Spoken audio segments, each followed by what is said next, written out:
Sony has officially launched the WF-1000XM6. After days of rumors, leaks, and early impressions floating around online, we can finally talk about the real product. I deliberately waited for the official release because reacting to speculation is easy.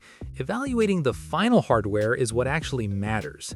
The question now is simple. Did Sony truly improve what needed fixing, or is this just a polished refresh with a higher price?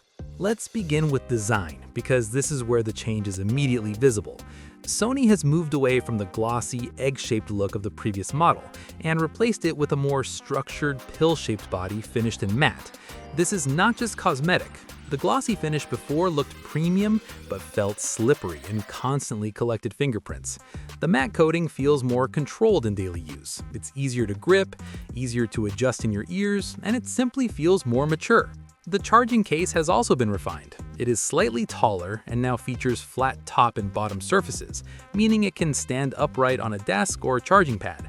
It still slides into a pocket without issue, but the geometry feels more deliberate.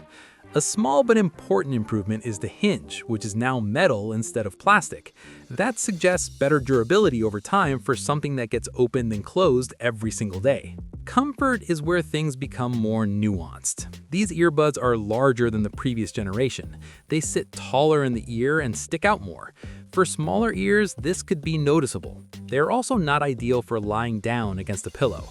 However, Sony redesigned the body with a curved indentation that locks into the concha, the natural shape of your outer ear.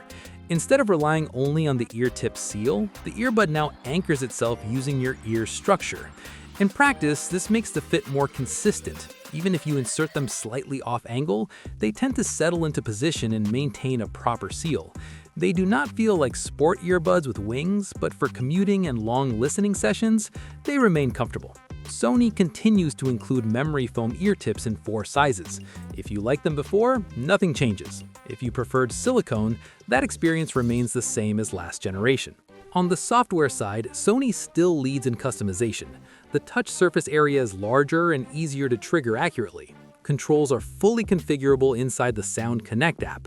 The equalizer has been upgraded to a 10-band system, offering far more detailed tuning compared to before. Adaptive sound control, speak-to-chat, multi-point connectivity, and spatial audio with head tracking for Android are all included.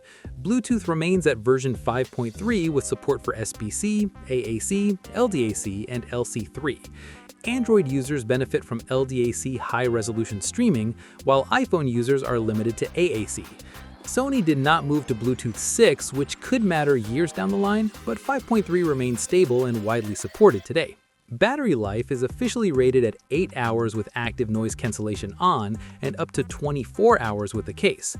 That is identical to the previous generation. There is no major battery upgrade here. However, in controlled testing, endurance slightly exceeded the official claim, reaching close to 9 hours. Quick charging remains strong, delivering roughly an hour of playback from just a few minutes of charging. While we would like to see generational battery improvements, performance here still meets flagship expectations. Call quality is one of the most meaningful upgrades. Sony has improved the microphone system and enhanced its AI-based beamforming and noise rejection. In quiet environments, voice clarity is clean and natural. Outdoors, wind handling is significantly better than before. In heavy traffic, some loud sounds can still break through, but your voice remains clear and usable. For daily calls and video meetings, this now feels competitive with the best in the category.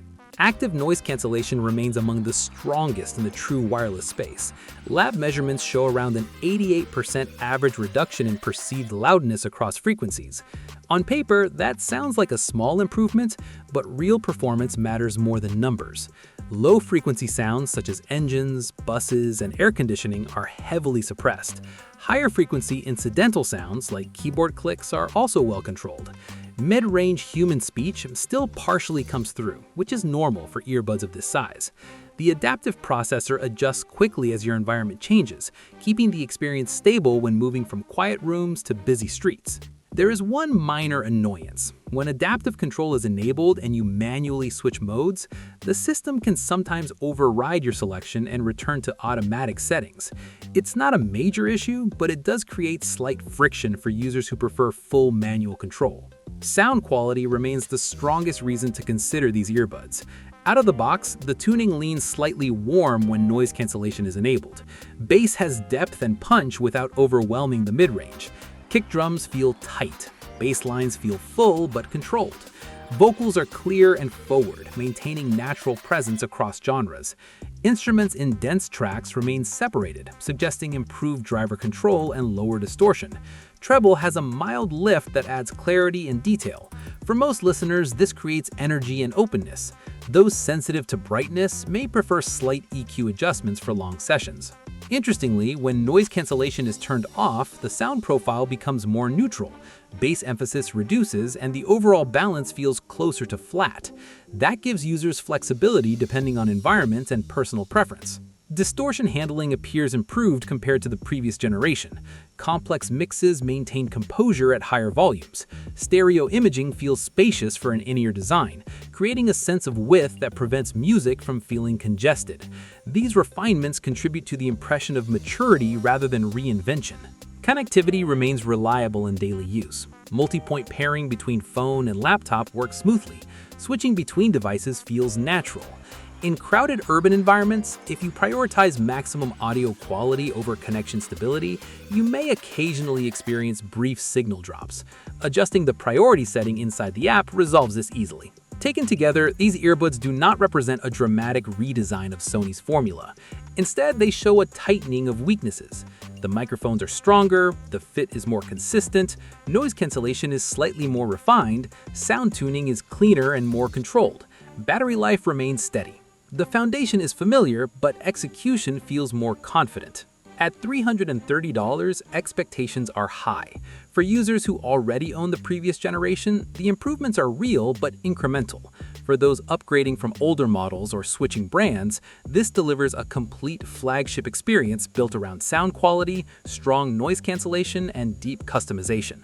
Whether this marks the return of the king depends on what you value most. It does not redefine the category, it does not change everything, but it does refine almost everything. And sometimes refinement is exactly what leadership looks like.